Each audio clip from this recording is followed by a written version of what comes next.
Sekali lagi, Kau yang layak. Amin.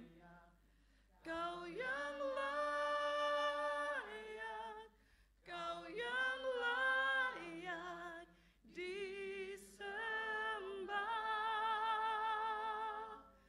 Kau yang layak, Kau yang layak.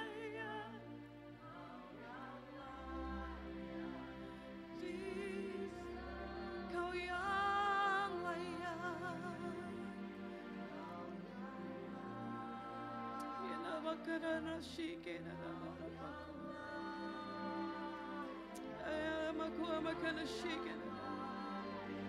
You're worthy to be praised, worthy to be praised, oh Lord. Amen.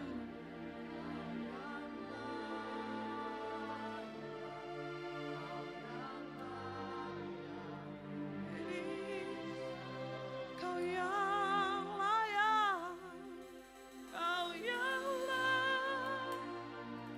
Amin Tuhan.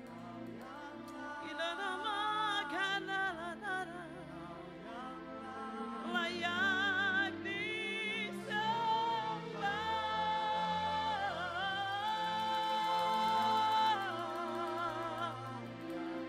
Kau yang layak, Kau yang layak disembah. Kau yang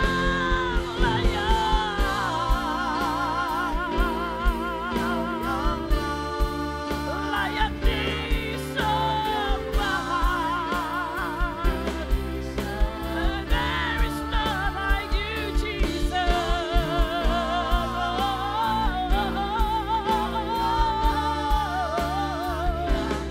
Kau yang layak, Kau yang layak.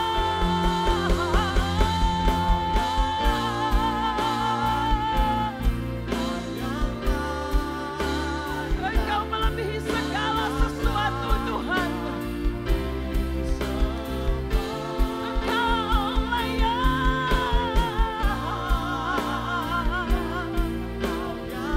layak terima pujian penyembahan kami. Layak, Kau layak, Kau yang layak.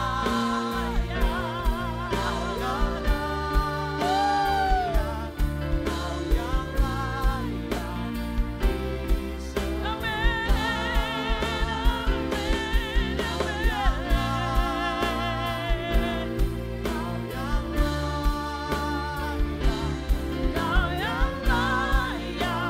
disembah. Kau yang layak disembah. Kau yang layak disembah.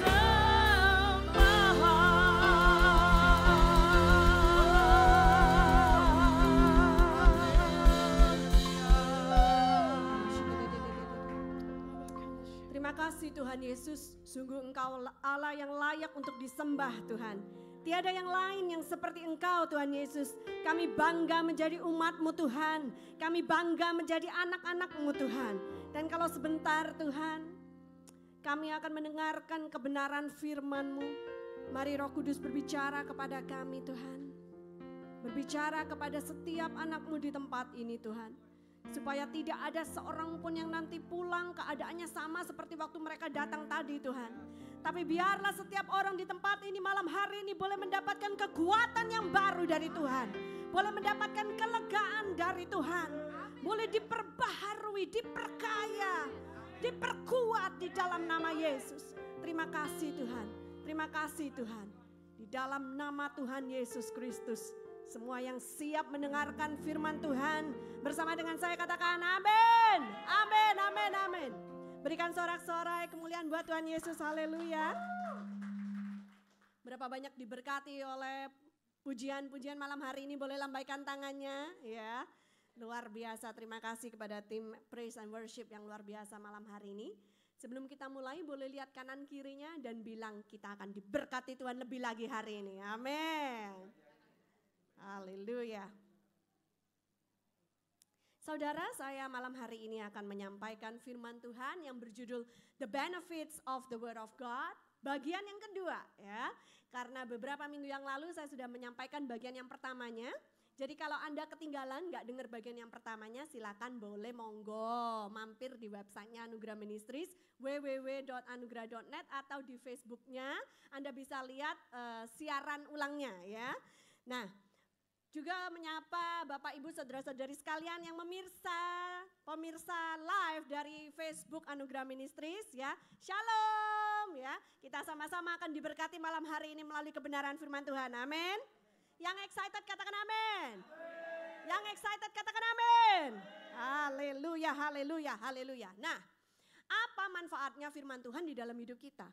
Karena orang zaman sekarang itu ya, zaman yang sudah modern, yang penuh dengan informasi ya, orang-orang itu serba berpikir secara kritis. Kalau mereka tidak tahu apa manfaatnya, kalau mereka tidak tahu apa keuntungannya, banyak orang yang tidak mau melakukannya, gitu kan ya. Jadi tugas saya malam hari ini adalah meyakinkan saudara bahwa membaca firman Tuhan itu sangat-sangat perlu karena ada banyak manfaatnya, ada banyak keuntungannya buat hidup kita. Yang percaya katakan amin. Ya. Nah, Bapak Ibu, saudara-saudari yang dikasihi Tuhan, kita buka Alkitab kita dari Matius pasal yang keempat, ayatnya yang keempat. Matius pasal yang keempat, ayatnya yang keempat. Yang sudah ketemu katakan amin. Kita baca bersama-sama 2, 3.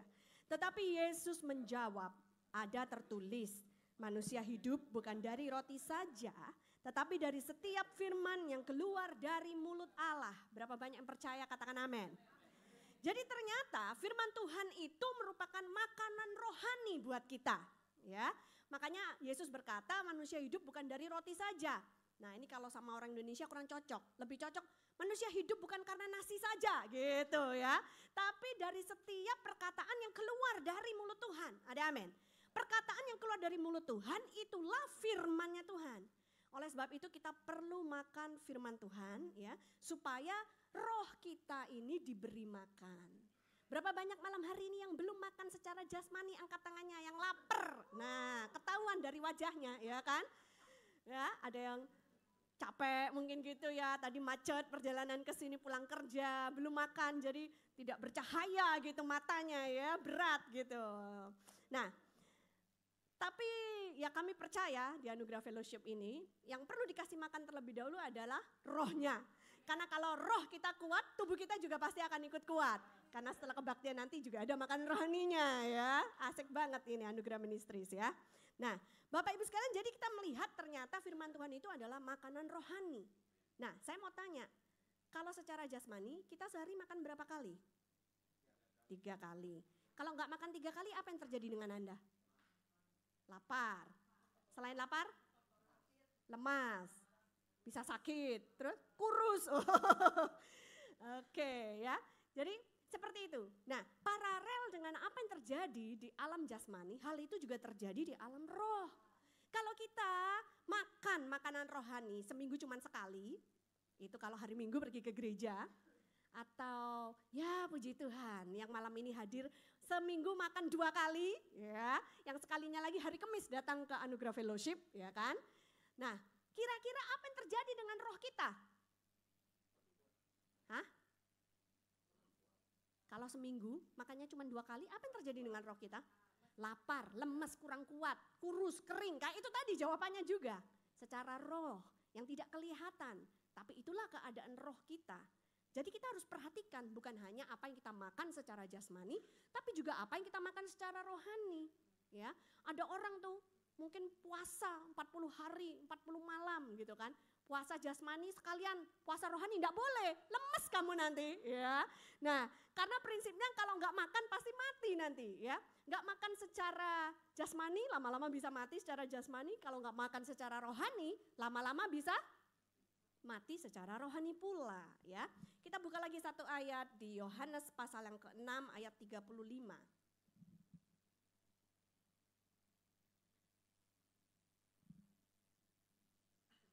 Yohanes pasal yang ke-6 ayat yang ke-35. Yang sudah ketemu katakan amin. Kita baca sama-sama 2-3. Kata Yesus kepada mereka, "Akulah roti hidup. Barang siapa datang kepadaku, ia tidak akan lapar lagi. Dan barang siapa percaya kepadaku, ia tidak akan haus lagi." Di perikop ini Yesus sedang berbicara bahwa umat Israel waktu mereka sedang berputar-putar di padang gurun, mereka makan mana. Mana itu adalah roti dari surga, tapi kita tahu bahwa roti itu tidak kekal. Disimpan semalaman aja nggak boleh karena besoknya akan busuk ya.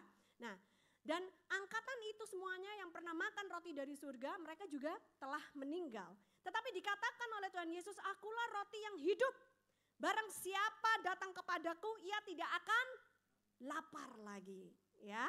Dan barang siapa percaya kepadaku, ia tidak akan haus lagi. Roti yang hidup, Yesus adalah firman-Nya. Firman-Nya adalah Yesus sendiri. Jadi kita itu harus makan firman, makan makanan rohani, makan roti yang hidup ini supaya kita tidak lapar lagi secara rohani. Ada amin? Supaya kita tidak merasakan kekeringan dalam roh kita, dalam hidup kita. Karena apa yang terjadi di alam roh, itulah yang akan terjadi dalam alam jasmani kita. Kalau kita kelaparan secara roh, alam jasmani kita juga kering kerontang makanya. Ya, jadi kita perlu perhatikan hal ini. Nah, ada beberapa foto yang mau saya tunjukkan kepada saudara malam hari ini. Ini foto apa sekarang? Oh ya, ini ya roti yang hidup. Foto yang berikutnya. Nah, apa ini? Susu. Kita bicara tentang makanan yang lembek ya. Nah, makanan yang lembek ini bagus kalau untuk bayi ya. Bayi baru lahir sampai kira-kira usia 6 bulan itu cuman full susu aja. Tapi begitu 6 bulan dia harus naik minum jus lah ya.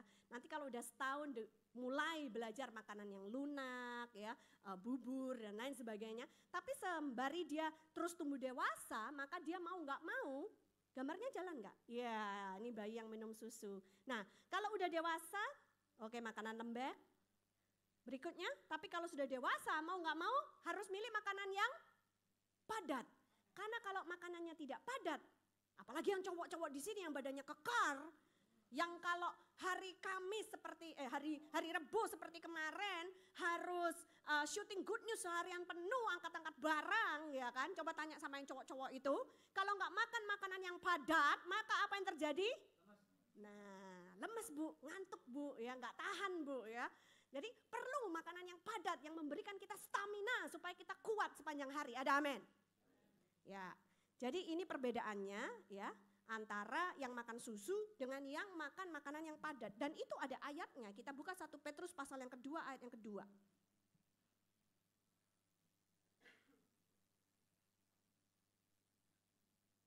Satu Petrus pasal yang kedua ayatnya yang kedua, yang sudah ketemu katakan amin. Kita baca sama-sama 2-3.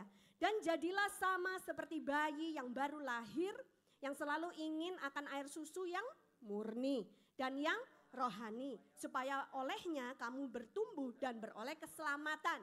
Nah, ini kalau buat bayi-bayi Kristen, kita baru kenal Tuhan, kita baru lahir baru, kita dianjurkan untuk mencari susu, tapi itu pun dikasih loh, susu yang murni, jangan yang ada campurannya, jangan yang ada sianidanya, nggak boleh ya.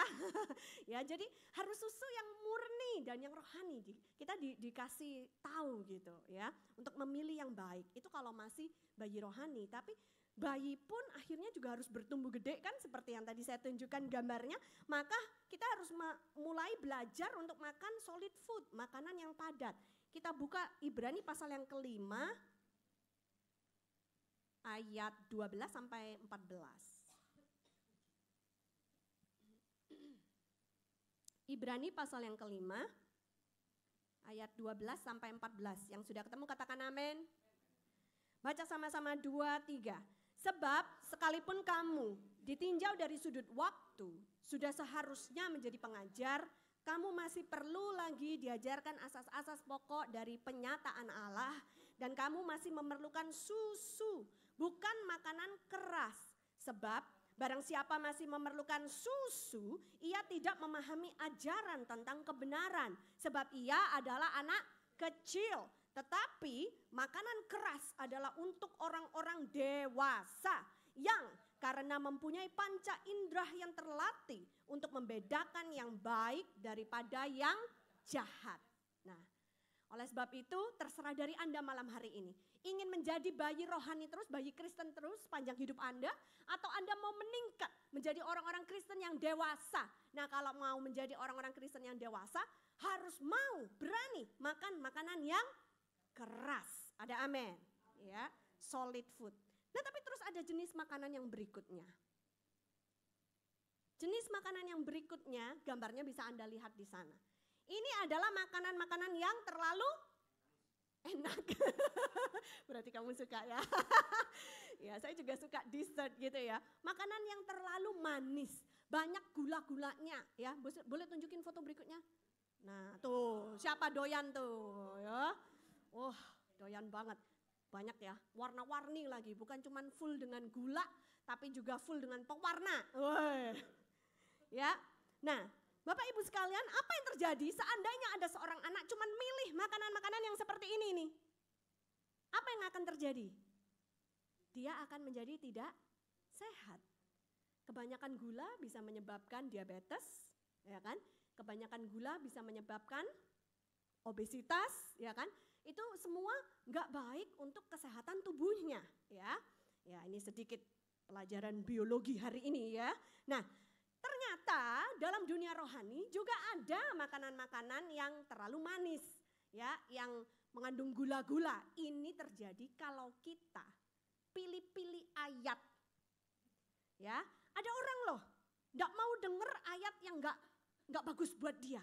Dia cuma maunya denger janji-janji yang manis, janji-janji yang indah diaminkan.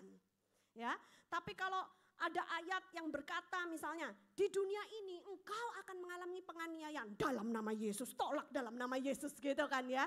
Nah, padahal ayat itu bagus banget kalau saudara nanti pulang baca di Yohanes pasal 16 ayat 33, dalam dunia ini engkau akan mengalami penganiayaan, tetapi kuatkanlah hatimu sebab aku telah mengalahkan dunia. Ya. Nah, ayat-ayat yang seperti itu yang isinya penderitaan, yang isinya penganiayaan, dia nggak mau terima. Dia maunya cuman yang manis, manis saja. Ingat, Tuhan Yesus tidak pernah menjanjikan bahwa ikut Dia hidup kita akan selalu manis. Tidak pernah dijanjikan jalan kita akan selalu mulus dan lancar. Tetapi Yesus berjanji, kalaupun kau harus melewati air, air itu tidak akan menghanyutkan engkau. Kalaupun engkau harus melewati api, api itu tidak akan menghanguskan engkau. Yang percaya katakan amin. Tuhan Yesus berjanji akan menyertai engkau sampai kepada akhir zaman, sampai pada kesudahan segala sesuatu. Nah, itu cuma orang-orang dewasa yang bisa menerimanya. Ada amin. Nah, katakan bersama dengan saya, aku orang dewasa. Aku akan pilih makanan yang padat. Amin. Yes, susu boleh tapi suplemen aja. Yang manis boleh, jangan banyak-banyak ya. Kira-kira seperti itu. Nah, jadi gimana? Seperti sama dengan kehidupan kita di alam jasmani ini, kita harus memilih makanan itu yang sehat dan seimbang. Menyiapkan khotbah ini, saya itu baru tahu. Ternyata 4 sehat dan 5 sempurna itu sekarang sudah gak berlaku lagi. Menurut para ahli gizi itu masih kurang 4 sehat dan 5 sempurna itu. Yang benar sekarang itu menurut ahli gizi adalah makanan yang seimbang. Nah, kira-kira seperti apa makanan yang seimbang? Silakan dilihat dalam piramida ini. Jadi memang karbohidrat tetap diperlukan, tapi komposisi antara buah dan sayur hampir sama banyaknya dengan komposisi karbohidrat. Lalu saudara bisa lihat protein di sana, ya kan? Ada daging, ada ayam, apa dan lain sebagainya, telur ya, susu cuman segini porsinya. Nah, yang manis-manis itu di atas sini, dikit aja, makanya di dessert itu selalu dibuat kecil-kecil gitu loh ya. Kalaupun dessert itu gede, misalnya satu cake gitu, itu harus dipotong menjadi slices yang kecil-kecil untuk dibagi makan rame-rame. Kalau punya satu cake yang gede jangan dimakan sendirian ya. Cake yang gede itu tujuannya dipotong-potong untuk dibagi, dimakan rame-rame. Oke? Yang setuju katakan amin. Tepuk tangan dulu buat Tuhan Yesus. Haleluya. Nah itu poin yang keempat. Padahal yang pertama ya malam ini ya. Soalnya 1, 2, 3-nya udah di part 1. Itu poin yang keempat. Sekarang saya mau lanjut ke poin yang kelima. Poin yang kelima, kenapa kita perlu membaca firman Tuhan. Bukan hanya membaca, tapi juga merenungkan. Ya ini review dari part 1. Bukan cuma merenungkan, tapi juga menerapkannya. Membaca, merenungkan, menerapkannya dalam hidup kita. Kenapa itu perlu? Apa untungnya buat kita? Ya, ternyata saudara-saudari yang dikasih dalam Tuhan Yesus Kristus, ketika kita membaca, merenungkan, dan melakukan firman Tuhan, kita itu sedang membangun iman kita. Dan iman ini merupakan otot rohani kita. Coba angkat lengannya. Tunjukkan ototmu. Gak ada.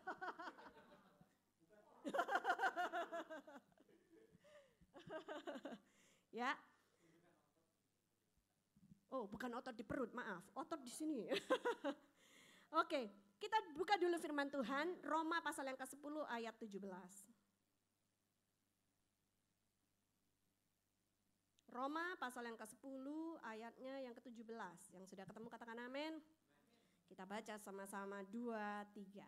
Jadi iman timbul dari pendengaran dan pendengaran oleh firman Kristus. Iman timbul dari pendengaran dan pendengaran akan firman Kristus. Ketika kita mendengarkan firman, sebenarnya kita itu sedang melatih otot kita untuk bertumbuh, melatih iman kita untuk bertumbuh, ya. Nah, oleh sebab itu kalau membaca firman, saya sarankan bacalah out loud, ya. Bacalah secara bersuara, ya. Supaya apa? Supaya telingamu mendengar, dan ketika telingamu mendengar, maka imanmu akan timbul dari sana. Ada amin, ya. Karena biasanya kalau orang yang bacanya nggak bersuara, lama-lama makin tiba-tiba besok sampai mana ya, ulang lagi, ya kan, nggak maju-maju gitu bacanya, ya. Misalnya berhenti di ulangan 16, ulangan 16 lagi besok karena nggak tahu sampai mana kemarin, udah ketiduran gitu ya. Nah, Bapak Ibu sekalian, jadi berbicara tentang membangun iman, coba saya minta volunteer saya maju ke depan. Berikan tepuk tangan. Oh belum, barbel. Ini preaching volunteer saya nih ya.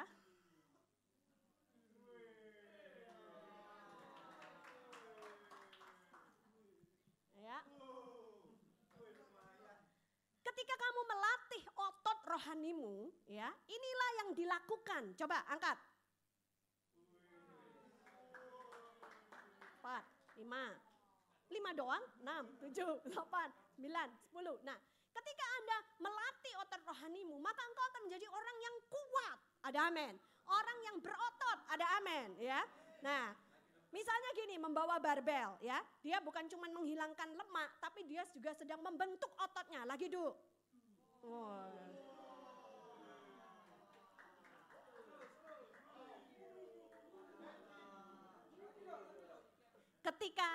Ketika keraguan-raguan menyerang, ya kan? Misalnya nih, Edu lagi bokek gitu ya. Misalnya Edu lagi nggak punya duit gitu kan ya. Aduh, ini tanggal berapa sih sekarang? Ini masih tanggal muda, Du. Ini contoh aja ya, misalnya contoh. Jadi kalau udah habis berarti sepanjang sampai akhir bulan harus makan mie instan terus nih ya, karena ngirit gitu kan ya. Nah, ketika keraguan-raguan itu datang, maka apa yang harus dilakukan? Ayo Du, angkat lagi Du. Ngomong kepada situasimu, ngomong kepada keadaanmu ya. Tuhanku akan menyediakan semua yang kuperlukan menurut kekayaan dan kemuliaannya. Angkat dong Du, kalau saya ngomong firman lu harus angkat.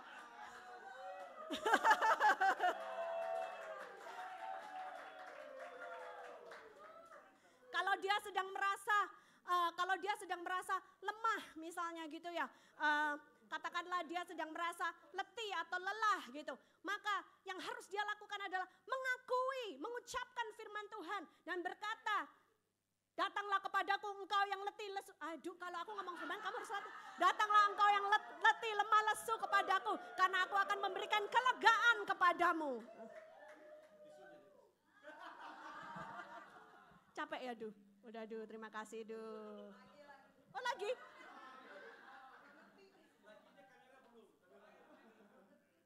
Membangun otot rohani ini perlu sekali. Push up, Du, push up. Masa ngangkat barbel doang?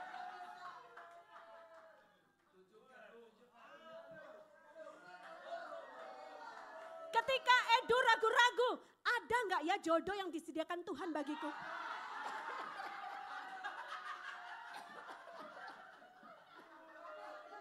Push up, Du, push up. Maka firman Tuhan bilang, aku telah menyediakan bagimu seseorang yang seiman, sepadan, seimbang. Ada amin, ya.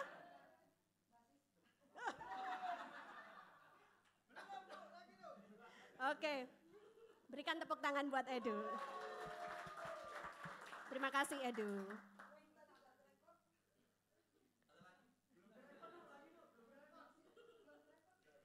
Bapak, Ibu, saudara-saudari yang dikasih dalam Tuhan, kita boleh senang melihat Edu keringatan, ya. Kita boleh ketawa-ketawa, kita anggap ini lucu. Kita boleh bully Edu sesaat gitu kan ya. Mumpung dia jadi maskot kita. Tapi sebenarnya ini yang sedang terjadi dalam alam roh kita. Pada saat kita menghadapi hal-hal yang sulit, yang kayaknya saya tidak bisa menerobos. Apa yang harus kita lakukan? Latih otot rohanimu. Amin. Katakan kepada keadaanmu pada saat engkau ragu-ragu, pada saat engkau merasa takut. Katakan kepada keadaanmu, aku dapat melakukan segala perkara melalui Yesus yang memberikan kekuatan padaku. Amin. Ketika iblis memberikan bisikan-bisikan, sekarang zaman sulit loh ya. Kayaknya lu sebentar lagi bakal dipecat nih dari perusahaan tempat lu kerja. Maka apa yang harus Anda lakukan? Anda harus mengucapkan, kok ketawa-ketawa? Sedang terjadi? Enggak. Oke. Maka apa yang harus Anda lakukan? Anda harus mengucapkan firman Tuhan. Begini kata firman Tuhan, ada tertulis, aku tahu rancangan apa yang aku punya terhadap engkau. Bukan rancangan untuk mendatangkan kecelakaan, tetapi rancangan untuk memberikan damai sejahtera dan hari depan yang penuh dengan pengharapan. When you do that, you are building your spiritual muscle. Ketika kamu melakukan hal itu, sebenarnya kamu tidak berkata yes kepada situasimu, kamu tidak sedang sepakat dengan apa yang dilemparkan iblis kepadamu, tetapi kamu sedang membangun otot rohanimu sehingga engkau menjadi kuat di dalam Tuhan. Yang percaya katakan amin. Mulai malam ini gak ada lagi yang letih letoy di dalam roh saudara, amin. Roh kita perlu dibangkitkan, roh kita perlu menyala-nyala, roh kita perlu menjadi kuat, ada amin. Karena firman Tuhan juga berkata, roh itu sebenarnya penurut, tetapi tubuh ini lemah. Ya, saya tadi sebelum khotbah rasa capek banget, ya, capek sekali karena kalau habis syuting, kemarin kan kita habis syuting seharian tuh, ya, dari jam 7 pagi di make up deng, ya, sampai malam jam 8 kemarin baru bubar, ya, terus belum makan malam, udah capek masih harus ngajarin anak karena hari ini ulangan gitu ya. Nah, jadi banyak sekali kayaknya beban saya itu ya. Mana malam ini harus khotbah, harus persiapan dan lain sebagainya. Saya masuk ke kamar, saya tutup pintu, kepala saya agak pusing. Tapi saya gak tidur, cuman tiduran. Dan saya pun harus mengucapkan firman Tuhan, membangun otot rohani saya. Dan saya berkata, Tuhan aku tahu aku kuat di dalam Engkau. Sebab ketika aku lemah, Engkau kuat, kuasamu sempurna di dalamku Tuhan. Amin. Haleluya. Jadi kita perlu itu ya, membangun otot rohani kita. Ayo coba, jangan malas-malasan, ayo. Angkat, yes. Lagi, angkat. Perlu barbel? Pinjam dulu. Oke, latihan ya, latihan. Oke. Nah, kita buka juga ayat berikutnya. Ini adalah poin yang ke-6 ya. Poin yang ke-6. Firman Tuhan itu ketika kita membaca, merenungkannya dan menerapkannya ya. Itu ibaratnya seperti kita sedang berkaca. Apa? Berkaca. Kita berkaca untuk apa? Untuk lihat. Ya, udah bagus gak penampilan kita? Gitu kan ya. Nah, kita lihat dulu ayatnya sebelum kacanya dibawa ke depan. Yakobus pasal yang pertama, ayat 23 sampai 24. Yang percaya katakan amin. Yakobus 1 ayat 23 sampai 24. Baca sama-sama 2, 3. Sebab jika seorang hanya mendengarkan firman saja dan tidak melakukannya, ia adalah seumpama seorang yang sedang mengamat-ngamati mukanya yang sebenarnya di depan cermin. Baru saja ia memandang dirinya, ia sudah pergi atau ia segera lupa bagaimana rupanya. Ayat ini mengingatkan kepada kita bahwa kita ketika sedang membaca firman Tuhan, tolong ditaruh di atas kursi. Ya, ketika kita sedang membaca firman Tuhan, itu ibaratnya kita sedang berkaca. Tapi kalau kita tidak menerapkannya, kalau kita tidak melakukannya di dalam hidup kita, itu ibaratnya orang yang habis ngaca, terus lupa gitu. Habis ngaca, oh iya lumayan cantik gua malam hari ini ya. Terus lupa, tadi kayak apa model gua ya, gitu ya. Lupa gitu, karena tidak menerapkannya. Jadi bukan cuma berkaca tapi juga harus menerapkan. Ya. Karena apa saudara, pada saat kita berkaca, kalau Anda adalah seorang perempuan, salah satu hal yang perlu diperhatikan, lipstik nggak ada di gigi kan ya? Itu salah satunya, kok nggak ada yang ketawa sih?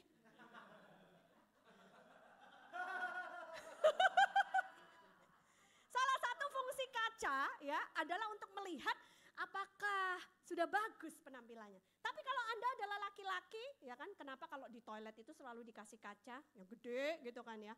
Kalau untuk laki-laki supaya bisa meriksa, jangan-jangan itu yang namanya zipper masih terbuka gitu, resleting jangan sampai masih terbuka gitu ya, karena nanti ada yang terbang katanya ya. Nah, berkaca. Firman Tuhan ibaratnya seperti kaca ya. Tapi kalau engkau tidak melakukannya, maka engkau akan berjalan pergi lupa bagaimana keadaanmu tadi. Tapi kalau engkau menerapkan apa yang dikatakan oleh firman Tuhan, maka sungguh-sungguh hidup kita akan dirubahkan. Ada amin ya. Misalnya tuh begini ya, kita berkaca. It doesn't matter what the world tells you. Nggak masalah dunia ini ngomong apa tentang kamu. Ya, karena dunia ini bisa jahat. Bisa ngomongin kita segala macam hal yang berusaha membuat hati kita patah, yang berusaha untuk menghabiskan tenaga kita, berusaha untuk membuat kita putus harapan, ya. Nah, gak masalah apa yang dikatakan dunia kalau engkau melihat kepada kaca yang adalah firman Tuhan. Mungkin dunia bilang, kamu jelek. Ada yang jelek boleh maju? Ada yang mau ngaca? Ya, siapa yang merasa jelek? Ayo maju deh, sini lihat kacanya ngomong apa. Buruan, ayo cuman pura-pura aja volunteer gitu. Oke lah, gak ada yang mau. Oke, saya misalnya, dunia bilang kamu jelek gitu. Saya berkaca dan firman Tuhan berkata, engkau kukasihi, engkau berharga, engkau adalah ciptaan yang paling mulia. Loh, itu kata firman Tuhan. Jadi saya setelah berkaca, saya renungkan, saya terapkan, oh aku adalah ciptaan yang mulia. Aku berharga di mata Tuhan. Tidak lagi dunia bisa membuat saya down, berpikir bahwa saya jelek. Karena saya tahu siapa diri saya yang sebenarnya di dalam Tuhan. Amin. 2 hari yang lalu, Pastor Daniel dan saya sendiri baru merayakan ulang tahun pernikahan kami yang ke-19 tahun. Kemuliaan buat Tuhan Yesus, amin. Kalau bisa bertahan 19 tahun itu adalah kasih karunia Tuhan, anugerahnya Tuhan. Hidup kami hanya karena anugerah Tuhan, amin. Nah yang saya mau bagikan malam ini adalah begini.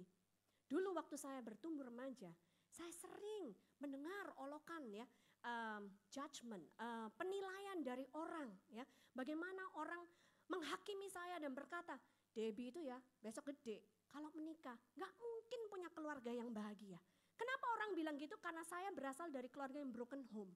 Kedua orang tua saya bercerai. Dan mereka merasa kalaupun saya besok besar dan menikah, saya tidak mungkin bisa mempunyai keluarga yang bahagia. Karena pernikahan orang tua saya juga tidak bahagia. Pernikahan orang tua saya juga tidak langgeng gitu ya. Jadi orang-orang ini merasa bahwa pernikahan saya pun tidak akan langgeng. Menurut mereka begitu. Ya, hal itu menyakitkan hati saya. Kenapa saya tidak diberi kesempatan ya? Saya nyoba aja belum, dari mana dia tahu gitu kan ya. Tetapi ketika saya menerima Yesus sebagai Tuhan dan Juru Selamat pribadi saya. Ketika saya berkaca dalam firman Tuhan, yang saya lihat adalah kasih itu sabar, kasih itu murah hati. Ia tidak memegahkan diri, ia tidak menyombongkan diri. Ia tidak mengambil keuntungan untuk dirinya sendiri. Saya belajar tentang kasih. Ketika saya melihat di kaca, saya melihat bahwa engkau adalah ciptaan yang baru, yang lama sudah berlalu, yang baru telah tiba. Ada amin. Ketika saya melihat di kaca, saya melihat bagaimana firman Tuhan mengajarkan pada saya. Hai istri, tunduklah kepada suamimu seperti kepada Tuhan. Dan hal-hal itulah yang mengajarin saya tentang pernikahan Kristen itu seperti apa. Hal-hal itulah yang membuat saya kemudian menerapkannya dalam hidup saya. Dan kalau hari ini bisa bertahan sampai 19 tahun, itu semua sungguh karena kemurahan Tuhan. Ada amin. Yes. Jangan izinkan seorang pun di dunia ini untuk bilang sama kamu sesuatu. To label you with something. Apalagi to label you with something bad yang tidak sesuai dengan firman Tuhan. Berkaca dan lihat siapa dirimu melalui firman Tuhan. Dan izinkan untuk kaca itu merubah kehidupanmu sesuai dengan yang dikatakan oleh firman Tuhan. Yang percaya katakan amin. Yang percaya katakan amin, berikan sorak-sorai buat Tuhan Yesus. Saya nggak tahu malam hari ini mungkin ada yang datang merasa seperti orang yang gagal. Mungkin ada yang merasa seperti pecundang. Kok saya melakukan ini nggak berhasil ya? Saya melakukan itu kok nggak berhasil ya? Rasanya semua yang saya pegang itu nggak ada yang berhasil, ya kan? Kalau ada orang tertentu mungkin punya sentuhan midas. Apa aja yang dipegang jadi emas gitu ya. Jangan istrinya dipegang nanti jadi emas terus gimana ya? Ya nggak ketawa lagi ya, heran deh. Kayaknya saya perlu belajar gitu di stand up comedy gitu ya supaya bisa membuat kalian tertawa gitu ya. Oke. Pastor pun masih perlu belajar loh, nambah ilmu ya kan. Nah, jadi seperti itu. Kalau misalkan ada di antara Anda yang malam hari ini merasa gagal kayak orang yang kalah banget. Berkaca dan kaca itu akan memberitahukan kepadamu bahwa engkau diciptakan lebih daripada pemenang. Yang percaya katakan amin. Yes. Dan kaca itu akan berkata kepadamu, 7 kali orang benar jatuh, 7 kali ia akan bangkit kembali. Amin. Kalau ada yang malam hari ini mungkin bisnisnya terpuruk, mungkin lagi gagal, percaya 7 kali engkau jatuh, 7 kali engkau dibangkitkan Tuhan kembali dan lebih kuat daripada yang sebelumnya. Amin. Kalau mungkin malam hari ini ada yang hutangnya banyak Bu. Aduh ibu kok ngomong tentang hutang sih Bu, saya jadi kepikiran Bu. Nanti malam gimana nih Bu kalau rumah saya digedor oleh debt collector Bu gitu ya. Kalau hutangmu lagi banyak, lihat siapa dirimu di kaca. Lihat siapa dirimu melalui firman Tuhan. Karena firman Tuhan bilang, engkau akan meminjam dan engkau tidak akan meminjam dari orang lain. Engkau akan meminjamkan. Tapi engkau tidak akan meminjam dari orang lain. Yang percaya katakan amin. Yang percaya katakan amin.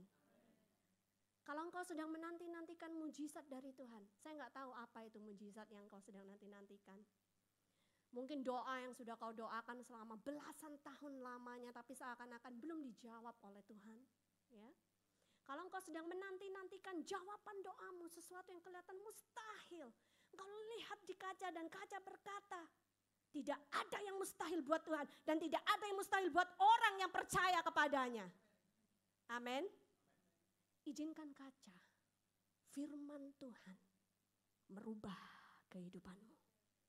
Dan kalau engkau lihat, oh kok yang ini gak cocok ya kayaknya ya. Firman Tuhan bilang saya gak boleh seperti ini loh, harus seperti ini ya. Selaraskan dirimu dengan apa yang dikatakan oleh firman Tuhan. Ada amin. Supaya ketika engkau berkaca lagi, oh ya ini udah bagus ya. Seperti itu saudara, ada amin? Anda diberkati? Berikan sorak-sorai buat Tuhan Yesus.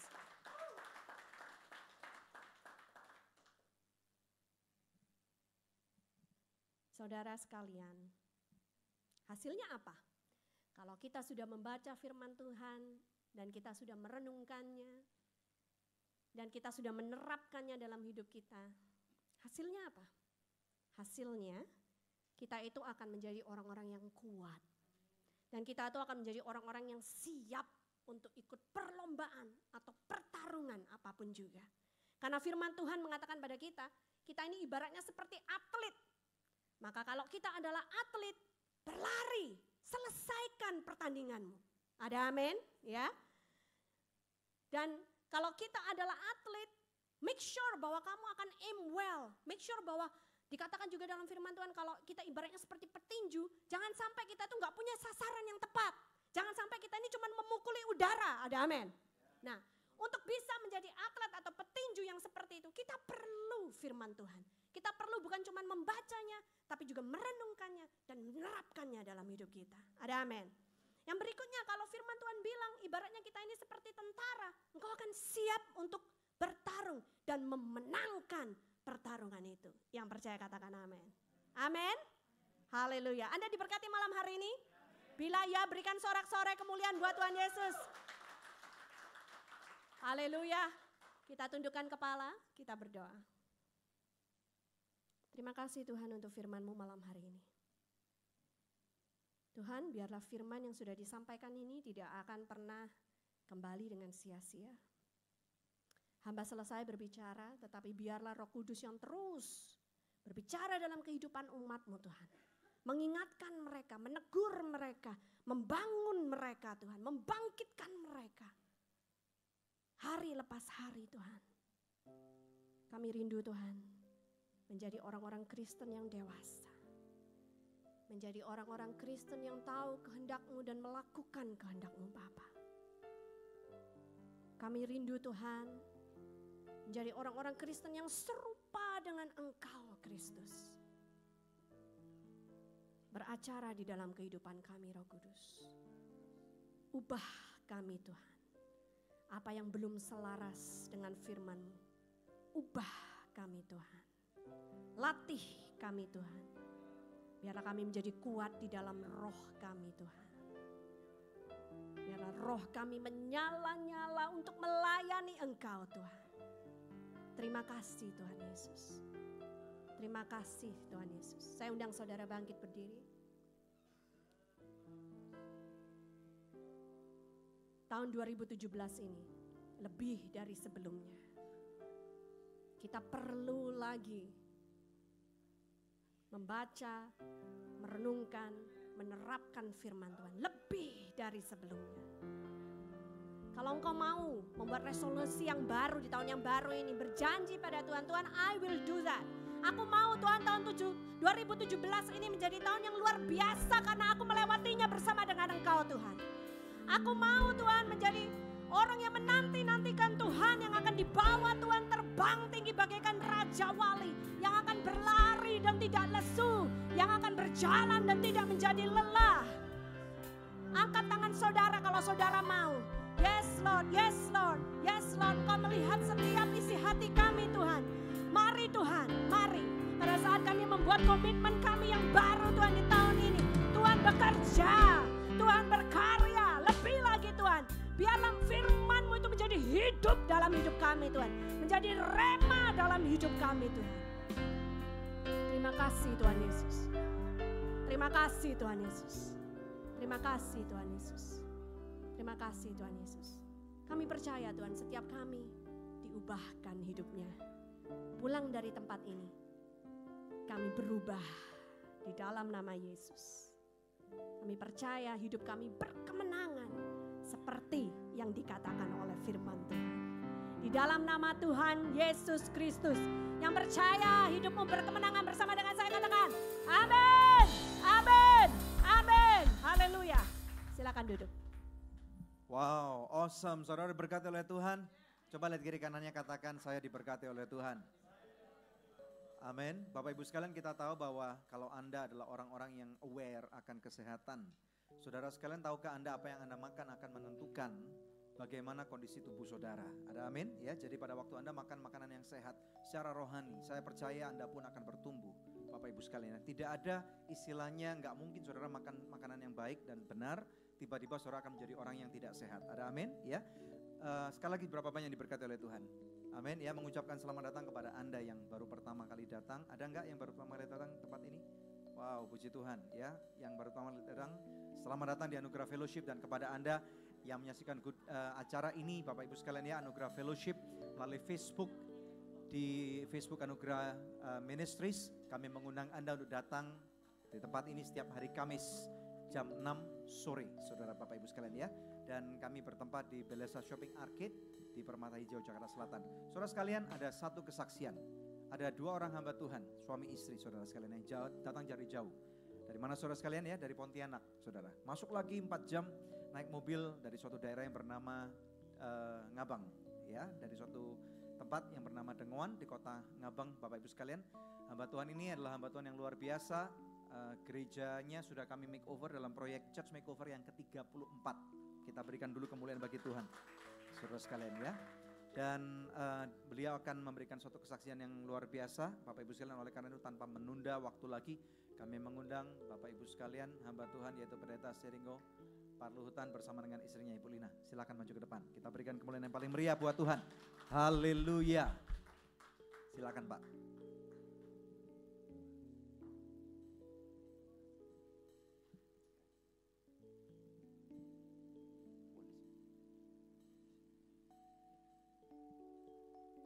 Shalom. Puji Tuhan, Yesus baik bagi kami ya. Terima kasih juga buat Pastor Bapak Daniel dengan Ibu Debbie ya, yang berikan kesempatan buat kami malam hari ini untuk bersaksi di Anugerah Fellowship ya. Dan juga kami juga berterima kasih kalau gereja kami sudah direnovasi ya, sudah selama kami berdoa untuk bangunan ini. Lama juga kami berdoa supaya pelayanan kami lebih boleh Tuhan pakai atau Tuhan angkat ya, supaya lebih nama Tuhan dimuliakan. Puji Tuhan Bapak Ibu, terima kasih juga buat kami sudah diundang untuk kemarin syuting ya di ya Good News ya. Terima kasih Pak Ibu. Puji Tuhan Bapak Ibu, nama saya Pendeta Parluhutan Siringo bersama istri saya Lailina. Saya asli orang Batak ya. Istri saya asli orang Dayak. Jadi disingkat Badak ya. Puji Tuhan. Ya, puji Tuhan Bapak Ibu ya. Ya, tapi bukan badak yang di hutan Bapak Ibu, tapi kami hamba-hamba Tuhan ya. Anak kami ada 2 putri ya. Satu sudah kelas 2 SMP namanya Kesia. Dan yang kecil namanya Karen kelas 1 SD. Bapak Ibu, tentu malam hari ini kesempatan ini kami mau saksikan bagaimana pengalaman kami, banyak hal yang Tuhan percayakan untuk kami alami yang begitu melekat dalam hati, karena di sana kami boleh rasakan begitu terasa tangan Tuhan yang kuat mengangkat kami, Bapak Ibu, menopang kami. Ya, bahwa Bapak Ibu, tapi sebelumnya saya juga perkenalkan bahwa saya akan ceritakan sedikit latar belakang saya adalah seorang ya anak ke-5 dari 6 bersaudara, dan bapak saya di Sumatera Utara ya, Pematang Siantar, dan keadaan orang tua saya adalah sederhana. Suatu ketika Bapak Ibu, setelah saya tamat SPMA, saya menjadi orang yang tidak tahu bersyukur, juga orang yang jauh dari Tuhan. Saya waktu itu berkelahi dengan orang tua. Ya, mudah-mudahan juga malam hari ini Bapak saya bisa nonton. Saya minta maaf sekali lagi karena saya juga pernah minta maaf secara pribadi buat mereka ya. Sehingga Bapak waktu katakan kalau bukan kamu yang bacok saya, kamu yang saya bacok, pisau sudah ada Bapak Ibu. Saya tidak ada pilihan lain, akhirnya saya lari di suatu tempat namanya perdagangan. Tetapi puji Tuhan di sana saya ditangkap Tuhan, diproses, timbul kerinduan untuk sekolah Alkitab. Tapi saudara, setelah saya bertobat, saya kembali untuk pamit untuk orang tua, minta restu supaya mereka tahu juga saya akan berangkat sekolah Alkitab. Dengan saya mempersiapkan selama saya di tempat saya pelarian, ya, saya sudah memiliki sedikit biaya, itulah yang saya gunakan. Tapi setelah saya kembali, Bapak Ibu, orang tua saya justru tidak setuju saya sekolah Alkitab. Dia berkata, "Nak, abang-abangmu sekarang sudah enak kerja, mendingan kamu lanjutkan kuliah untuk cari insinyur pertanian seperti kamu dari awal." Tapi saya berkata, "Tidak, kasih Tuhan buat saya ajaib Pak, saya sudah bulat untuk melayani Tuhan. Yang penting saya kasih tahu bahwa saya besok berangkat ke Palembang." Saya berangkat ke Palembang, Bapak Ibu tahu di sekolah kita Palembang, saya Tuhan proses luar biasa. Saya salah satu siswa yang tidak pernah dapat beasiswa, saya di beasiswa tapi tidak pernah dapat wesel ya. Jadi makan saya memang ditanggung sekolah Alkitab, asrama saya ditanggung, tapi saya tidak pernah dapat wesel. Kadang-kadang saya iri, Kadang sedih lihat teman bisa makan gorengan, bisa makan Indomie, bisa minum kopi, bahkan bisa keluar. Saya tidak hanya datang pergi ke pondok dan berdoa. Tapi Bu, saya akhirnya Tuhan beri kekuatan, saya tamat berangkat ke sekolah kitab, berangkat ke pelayanan dengan programnya. Sampai di pelayanan Bapak Ibu, ternyata saya juga sudah tidak ditempatkan ada gereja, tapi saya harus merintis. Dan ada seorang pendeta, orang Dayak namanya Pak Yohanes, sekarang sudah almarhum. Dia menunjukkan satu tempat buat saya namanya Rumbe. Dan di sana saya layani memulai keluarganya yang sudah lama tidak beribadah, ternyata juga seorang dukun. Saudara, pelan ini saya mulai, waktu itu belum saya merit Bapak Ibu ya. Saya mulai pelayanan pendekatan, ketika mereka ke ladang saya juga ikut ke ladang. Dan saudara, terus pelayanan ini terjadi. Di tengah-tengah pelayanan ini Bapak Ibu, kenapa saya ceritakan pelayanan ini, ada satu peristiwa yang tidak bisa saya lupakan di sana. Bahwa Bapak Ibu, suami istri kami memang pernah mengalami satu. Sampai sekarang saya tidak bisa lupakan hal itu Bapak Ibu. Istri saya mengandung anak kami pertama, kandungan 7 bulan. Kami bersawah ya Bapak Ibu ya. Kami tidak memiliki beras. Ya. Kami bersawah Bapak Ibu. Jemaat di sebelah, saya di sebelah, kami sebelah. Kami berangkat ke sawah cuma rebus ubi. Jam 10 malam sengaja kami dulu makan supaya jemaat tidak tahu kami tidak ada beras. Jam 12 siang Bapak Ibu kami pergi kerja. Jam 10 mereka makan kembali. Kami lihat jemaat nyuap nasi Bapak Ibu. 3 hari. Hari pertama saya masih mampu. Hari kedua saya masih kuat. Hari ketiga saya menangis di depan istri saya pulang. Kami berlutut Bapak Ibu. Dengan pastori kami papan sederhana. Saudara tahu, di sana mujizat Allah boleh terjadi Bapak Ibu. Orang di kampung itu tidak kami kenal, mereka bawa beras, mereka bawa sayur. Itu pertama, yang kedua, di situ juga istri saya mengandung Bapak Ibu. Dan kelahiran anak kami lebih lagi parah, ini hal terburuk yang pernah saya rasakan hidup saya melayani Tuhan. Anak saya mau lahir, saya bukan orang malas, saya nores, saya juga ke ladang bikin sawah. Tapi dengan jemaat yang beberapa orang di pedalaman Bapak Ibu. Istri saya sudah mau melahirkan sakit perut, saya hanya uang 4.000 Bapak Ibu. Iya. Bapak Ibu tahu, malam kedua, saya katakan sama Tuhan, Tuhan saya berhenti melayani Engkau. Saya begitu luar biasa di proses Tuhan sekolah kitab. Saya begitu luar biasa mampu melayani Tuhan. Banyak tantangan saya lalui. Tapi malam hari itu Bapak Ibu, malam kedua subuh jam 2 ya Maya, istri saya dengar saya katakan, Tuhan saya berhenti melayani malam hari. Saya tidak mau lagi layani Engkau Tuhan. Istri saya menangis, Pak, tarik perkataanmu. Tidak, saya bilang. Saya selama Tuhan proses luar biasa.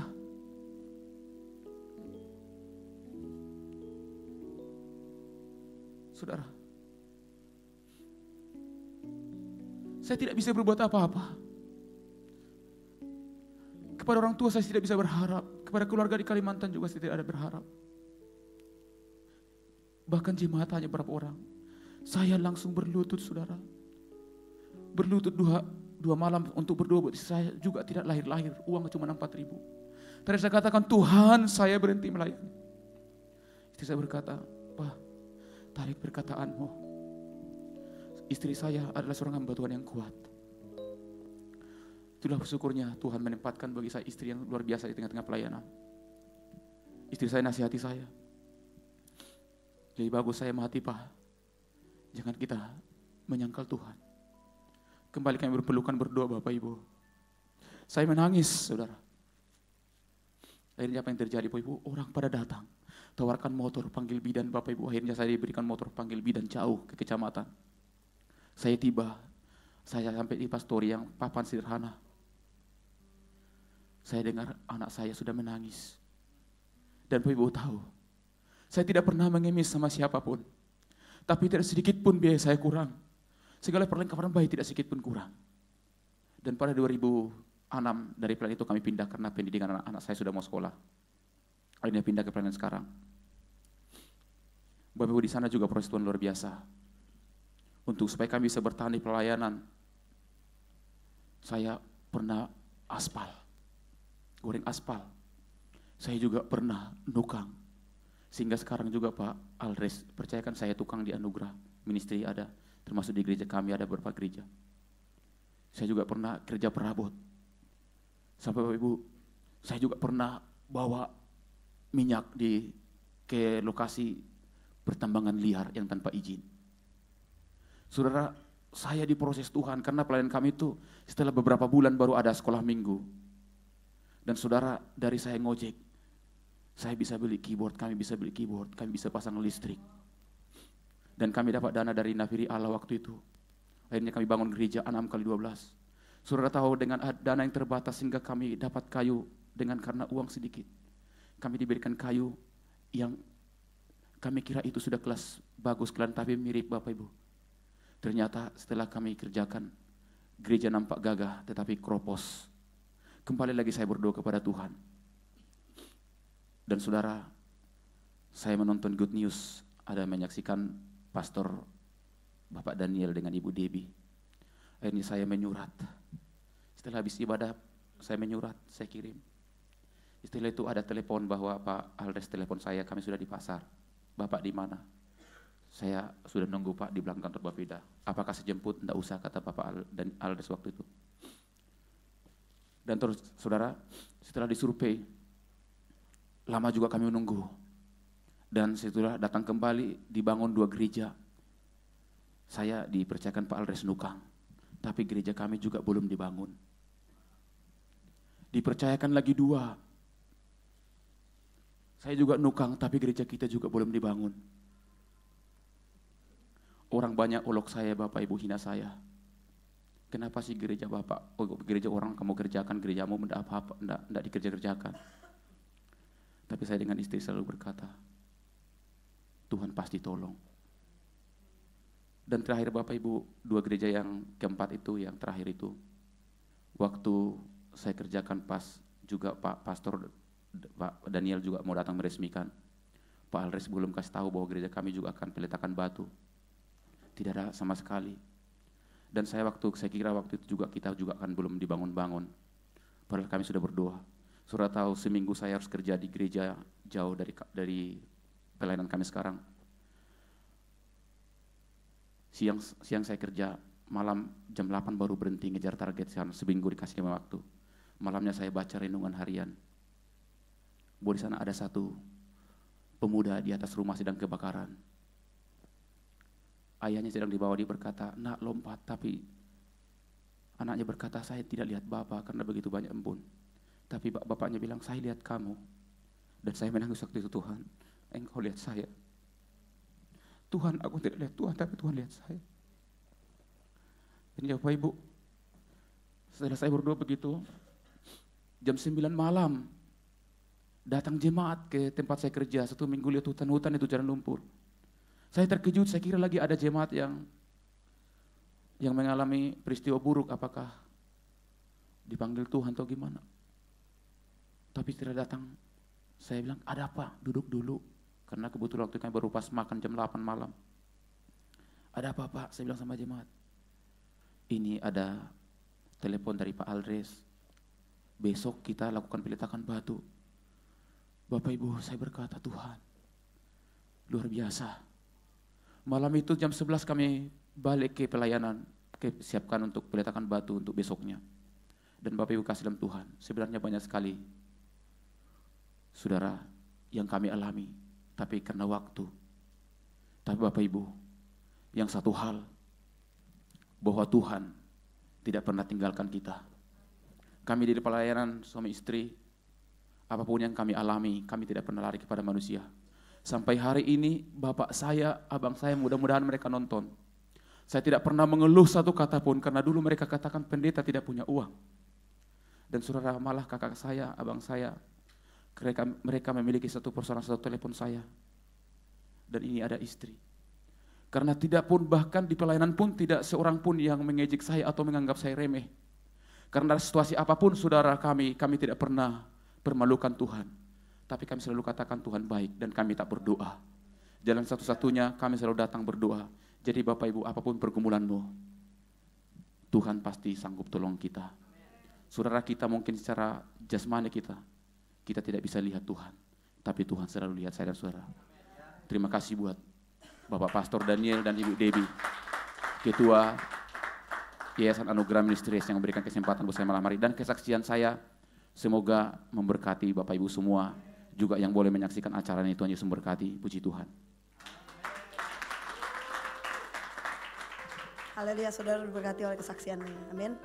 Saya percaya, tadi waktu Ibu Debbie khotbah saya dapatkan sesuatu. Dia bilang kayak gini, saya diingatkan Tuhan, waktu saudara baca firman Tuhan, saudara mendapatkan pengetahuan. Waktu saudara merenungkan firman Tuhan, saudara dapatkan hikmat. Tapi waktu saudara lakukan firman Tuhan, saudara pasti dapat hidup. Amin. Jadi itu yang dialamin juga dengan Bapak Pendeta Pak Ringo. Saya juga kemarin good news diberkati dengan kesaksiannya. Tapi saya percaya waktu saudara minggu depan datang ke tempat ini, saya pastikan saudara nggak bakalan pulang jadi orang yang biasa-biasa, tapi saudara akan dapatkan sesuatu. Amin. Kalau saudara melakukan firman. Tapi ya, ada pengumuman yang pertama, kita akan adakan pelayanan penjara pada tanggal 22 Februari di Narkotika Cipinang. Oke, untuk waktunya saudara kalau mau ikut terlibat, baik dana, doa, waktu, atau saudara mau ikut kunjungan, saudara bisa hubungin Pak Alders atau maskot kita hari ini, Pak Edward. Oke, siapapun boleh datang, tapi sebelumnya saudara harus pastikan saudara didaftarkan dirinya. Karena kalau pelayanan penjara itu harus didaftar, tertakut ketuker di sana. Yang kedua, ini saya suka sekali saudara. Kita akan ada tayangan good news. Minggu depan itu di live channel Youth with a Purpose. Itu Sabtu dan Minggu. Jamnya saudara bisa catat.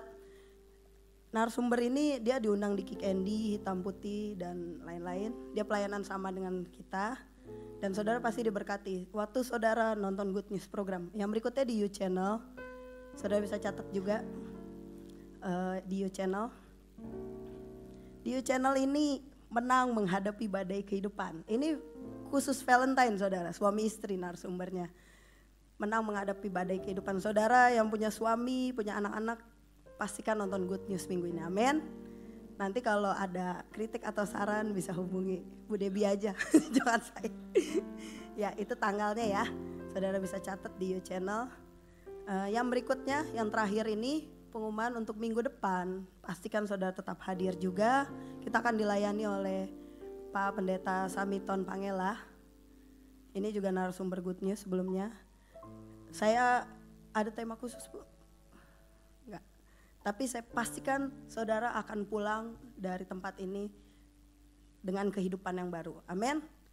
Cirinya satu tadi, lakukan firman Tuhan. Nah, kita membeli persembahan. Sebelumnya kita berdoa. Mari kita bersatu dalam doa.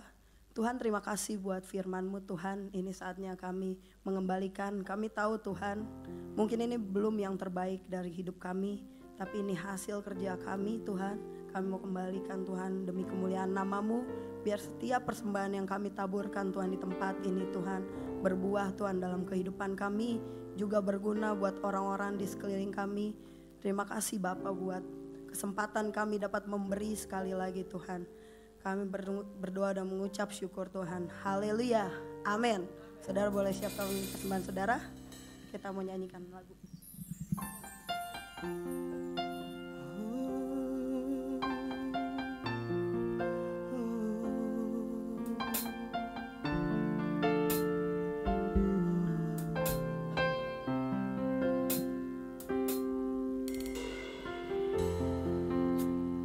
Dekat padamu itu rinduku,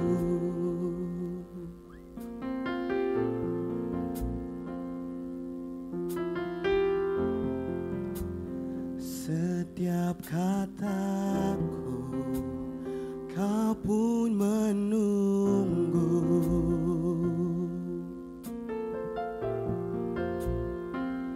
Tak kusangka ku temukan satu kasih yang abadi. Kini ku datang ku bawa hidupku.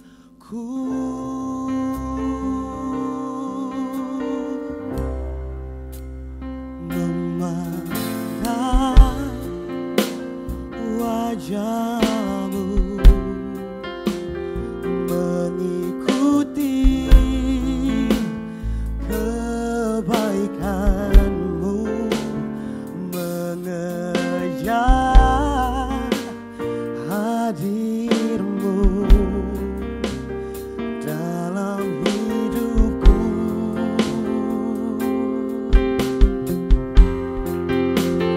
Membawa sembahku, menyatakan kebesaran-Mu, mengejar hadir-Mu dalam hidupku.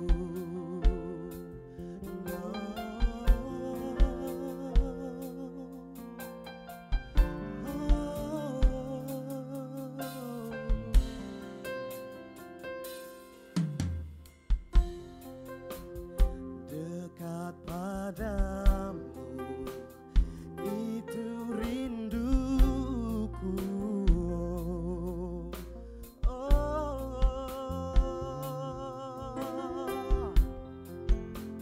Setiap kataku, Kau pun menunggu.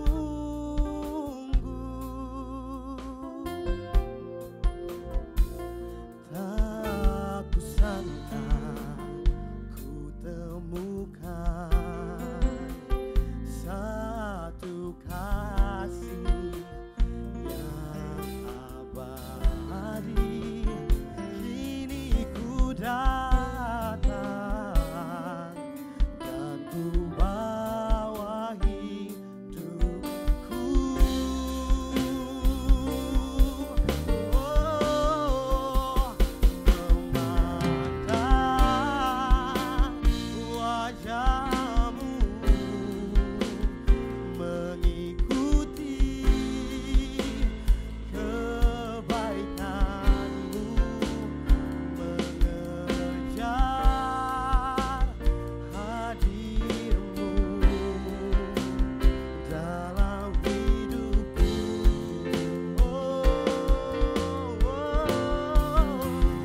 Membawa sembahku, menyatakan kebesaran-Mu, mengejar hadir-Mu dalam hidupku.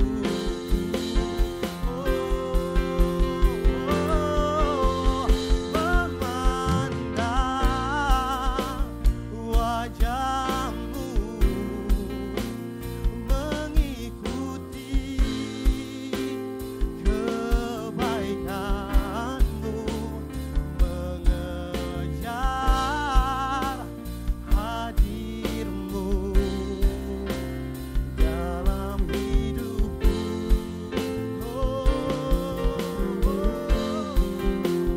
Membawa sembahku, menyatakan kebesaran-Mu, mengejar hadir-Mu dalam hidupku. Mengejar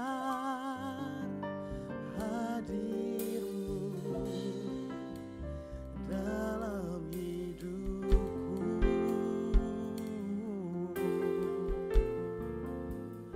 Mengejar hadir-Mu dalam hidupku. Tuhan Yesus berkati. Haleluya, Tuhan Kau baik dan sungguh amat baik. Haleluya, kami bersyukur untuk kebaikan-Mu di dalam kehidupan kami. Dan malam ini Bapa, sebelum kami akan pulang ke rumah kami masing-masing, biarlah kami boleh menerima setiap berkat daripada surga yang sudah Engkau berikan dan Engkau sediakan kepada setiap daripada kami. Saudara sekalian, mari kita bangkit berdiri. Siapapun Anda, termasuk Anda yang ada di rumah, apapun kondisimu, percayalah bahwa Bapa mengasihimu. Dia tidak akan meninggalkan engkau sendirian. Engkau bukan yatim piatu.